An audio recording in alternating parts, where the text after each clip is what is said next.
Yémen, un rapport d'Amnesty accuse les Émirats arabes unis de crimes de guerre. Des enfants déplacés de la province de Saada se tiennent avec leur mère devant un abri temporaire, à Sanaa, le 3 juillet 2018.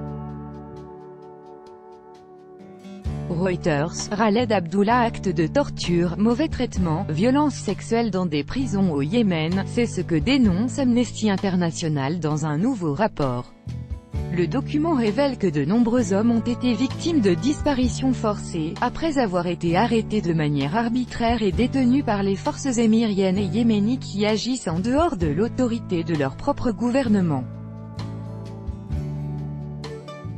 Les Émirats arabes unis sont l'un des membres clés de la coalition dirigée par l'Arabie saoudite et engagée dans le conflit armé au Yémen depuis mars 2015. Amnesty International estime dans un rapport publié ce jeudi 12 juillet que ces « violations flagrantes » des droits de l'homme peuvent être assimilées à des crimes de guerre.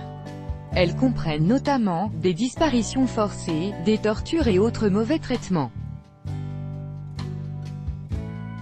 L'ONG a appelé les partenaires des Émirats dans le domaine du contre-terrorisme, dont les États-Unis, à prendre position contre les tortures présumées, y compris en enquêtant sur le rôle de personnel américain dans les abus liés à ces détentions au Yémen et en refusant d'utiliser des informations obtenues probablement sous la torture ou les mauvais traitements.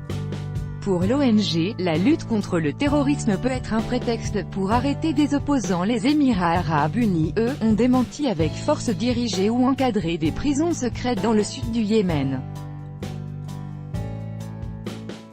Si l'objectif déclaré de leur implication est de combattre le terrorisme, Amnesty International avance que cela peut aussi fournir un prétexte pour arrêter des opposants, comme le souligne Rawiya Rajet de l'Organisation de défense des droits de l'homme. L'ONG indique avoir enquêté entre mars 2016 et mai 2018 sur les cas de 51 hommes arrêtés et détenus dans le sud du Yémen.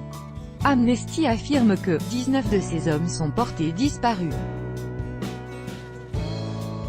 Dans la plupart des cas, ces arrestations sont menées sous couvert d'opérations de lutte contre le terrorisme. Ce que nous avons mis au jour dans notre enquête, c'est que très souvent, ces arrestations sont arbitraires. Les gens sont détenus pendant de longues périodes sans qu'aucune charge ne leur soit signifiée.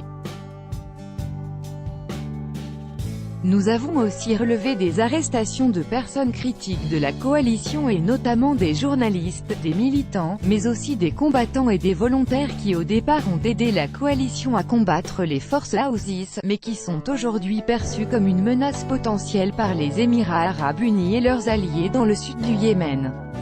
Nous avons pu parler à d'anciens détenus qui ont dépeint un tableau très sombre, avec des violences, des agressions, des pratiques terrifiantes de torture, des simulacres de noyade, des décharges électriques, des violences sexuelles, des viols, des obligations de se mettre tout nu et de subir des fouilles rectales. Pour Rawiya Rajet, d'Amnesty International, l'objectif déclaré de combattre le terrorisme peut fournir un prétexte pour arrêter des opposants. 12/7/2018 par Anastasia Becchio. Écoutez.